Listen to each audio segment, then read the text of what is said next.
Testing. Right, I think it's working. All right, so let's talk about an astrological alignment people are referring to as Barbault Basket.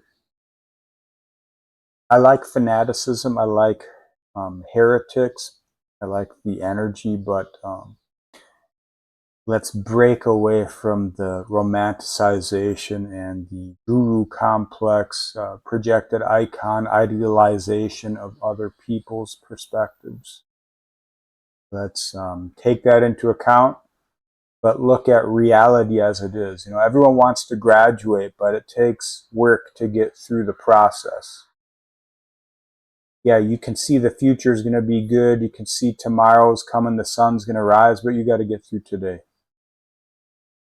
Right, so let's pull up the chart here.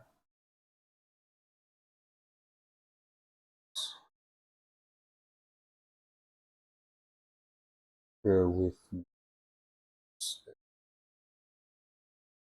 All right, right now, it is July 17th, 2026.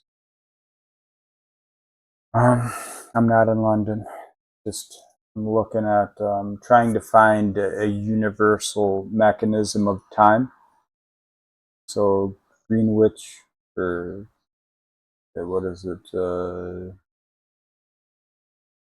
The London time. I don't know what the fuck it's called. Greenwich time. All right, let's go with this. All right, so Pluto is trining Uranus today, exact within a few hours. So I'm going to use this energy as the perspective for what I give for this Barbault Basket thing, which is basically an alignment where the three transpersonal planets, Pluto, Neptune, and Uranus, are in mutual sextile alignment with either Saturn or Jupiter. In this case, it's Jupiter. Another slower planet, but Jupiter is one of the personal planets. This is the guru, this is the expansion, this is Jesus, Zeus, Jupiter, the son of Kronos. The expanse of your perception in mundane reality. How do you break free? You got to go beyond by getting into a language which is not bound to Kronos, Pallas Athena stuff. So let's analyze this basket here using this mechanism that's actually going to trigger the change. You can see Pluto here in Aquarius, modern rulers, Uranus. We've got Mercury, the ruler of Gemini and Virgo, retrograde now, in Cancer, which is the working transformation, the inconjunction junction of Aquarius. And it's the squaring energy to this Aries here, and it's the unconscious 12th house to this Leo energy. So the feminine, masculine, the queen and the king, the energy of meaning and the expression of what it is. The toss before the throw. Right, so we're looking now at the mechanism, the trigger point for this energy. Now, this is a moment in time. Things don't happen instantaneously unless it's at the micro levels. An instantaneous change in the cosmos could be a million years. You know, who knows what time really is.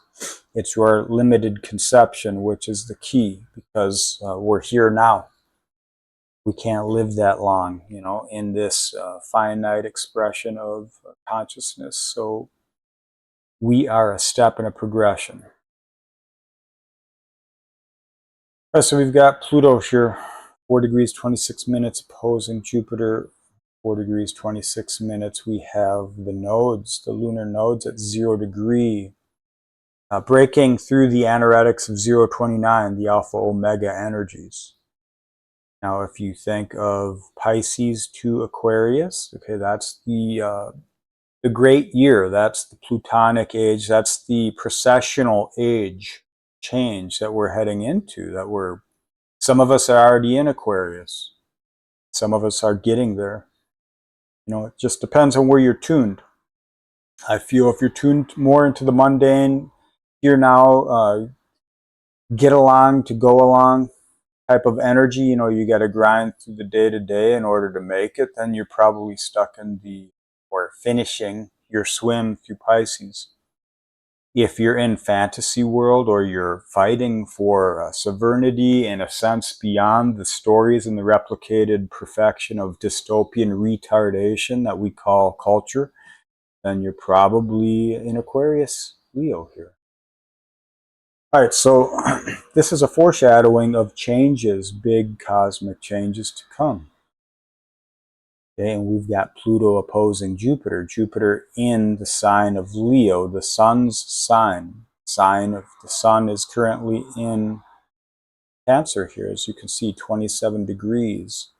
That final push through the end degrees, the final decan of Cancer. Final decan being the Four of Cups. You know, there are cups being offered. There's energies being offered to us right now. With Neptune in the first decan, the choice, the passionate choices of Aries, like what are you creating? Are you going to keep burning the wet wood? Or are you going to move to a new place, find fresh wood, real wood you can burn, or something you can create beyond the replicated designs of the past?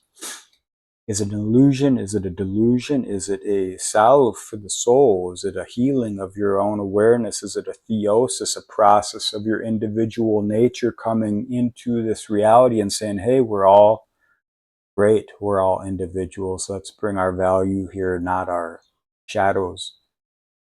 So it's asking us, what are you living for? Are you going to take the cup of the past and continue drinking from it, even though it's made of lead, aluminum? It's uranium water. It's like toxic bullshit. Are you going to continue drinking the alcohol, the algol stare? Or are you going to get some fresh water from the river?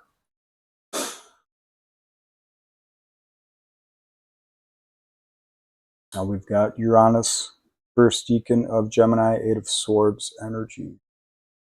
So this is Gemini, you know, choices, information, data, black and white, you know, the contrast, light and the dark, you know, the sacred and the profane side by side. What do you choose? It's the unconscious value of yourself that's driving you, that's informing you of your choice.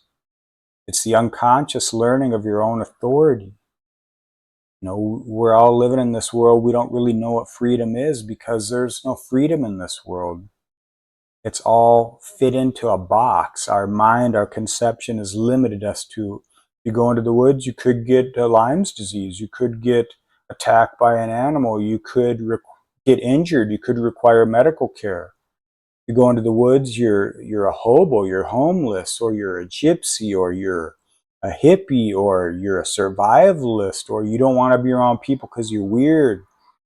You want to live in a community? Oh, you must be a cultist. You must be a religious zealot. You must be an anti-capitalist, someone that's against the community, the system, the culture, a rebel, an outsider. Okay, so there's all these stigmas, there's all these isms and beliefs and these labels and this bullshit mind virus that gets spread from time to time through the medium of people in our cultures, in our societies, in the polis, and we're dancing through the shadows. Okay, and it's a lot of yourself here, because in Gemini you transform Scorpio. The deepest of your emotions is actually what's driving this brain. You got to get to the heart. You got to burn through all the bullshit. You got to bring the shadow to the light in order to make informed decisions and stand in the power of Leo, the purity of your expression. And Leo is second decan of Aries, where Saturn is. You know, that's the slowest personal planet that we got here. And Saturn is the form that's being born through us. It's when Uranus and Gaia, they merge, you know, through time, and new cultures rise. But first they rise in individuals. And those individuals are either deified or they are demonized in real time, because people can't get with it till they get with themselves. Right, so I've read analysis of Barbault's Basket. You know, they say it's a collective agreement. We're all getting into a more cohesive way of being on this earth, and resources will be gathered and distributed evenly. And, you know, it's a utopian energy coming, and maybe this is the beginning of that kind of energy. But if you think of one world government, if you think of climate change, if you think of technocracy, if you think of optimization, human resources, if you think of transhumanism, if you think of, you know, give this pill to this person, will fix everything type of mindset, there's no life in the human. There's no soul in this world. It's all atomistic bullshit. So I think this is more of the world closing in, trying to control resources, mainly our consciousness, through the medium of life, through atomistic pursuits, whether that be your access to travel, to speaking your mind, to expressing yourself in an honest way, or through getting resources in this world. So I feel that there will be a constraint on all that stuff, and there'll be reasons. We've got to distribute evenly. You know, we need universal base income of life. We need to bring the lowest to the top so that everyone can feel like they're at the same level. You know, meanwhile, the ones at the farmers on the top of the mountain are sitting there drinking their wine and eating their cheese, and everyone else here is eating dirt, eating bugs. So I think what this speaks to me is there will be a realization of contrast, divide. And if you don't have the purity of heart to step into the darkness and face it within yourself and then call it out in the world and other people, you're just going to become a sheep. You're going to get pushed aside, you're going to get controlled, you're going to be told what to do, and you're going to do it. And if you don't, you're going to be an outsider, you're going to be labeled a terrorist, you're going to be labeled whatever. And the normies, the people who are trauma bound, are going to support that movement, and they're going to be against you. And that's okay, because it's no measure of good health to be well adjusted to a sick society. So in this energy, this mechanism, let's just look at Pluto, transformation of the soul's evolutionary intention. It's through desire, a higher desire. You know, you got to get, you know, if you want to get to dessert, you got to eat your dinner, basically. And that's the typical logic here. So you have to work through all the desires of the mundane bullshit, burn through all the illusions and the delusions, get them out of your system so you can get to the highest, most pure desire, which is the freedom of growth and expression, the freedom to live, the theosis of your own life. You know, honoring the sacred creation, which is within all of us. Honoring it within yourself, bringing that fire out and showing others, this is what you can do. And so this is what I feel the mechanism is. It's going to be a language which brings this out in us. And for those that can't face it right here, right now, it will come in time. And about 30% of people will be in that energy. And the rest will be learning it in a very slow digestive phase where they're more disconnected from themselves and connected to the change of karmic cycles at a cultural, societal level. So, invest in the purity of creation. Necessity is the mother of invention, so this is going to bring necessity to us. Communalize with those of like spirit. You know what Pythagoras said. Brothers and sisters of flesh and blood, they're good, you know, but the true brothers and sisters are in spirit. These are the ones outside the cast of the shadow. These are the new Saturn. This is the new breed of spirit, psyche coming through consciously. So create, get into the creative, stand in the purity of your conviction. Even though you may be wrong, it's okay if you're ignorant and you're leading by your heart. That's better than replicating the bullshit of the narrative, of the expectation.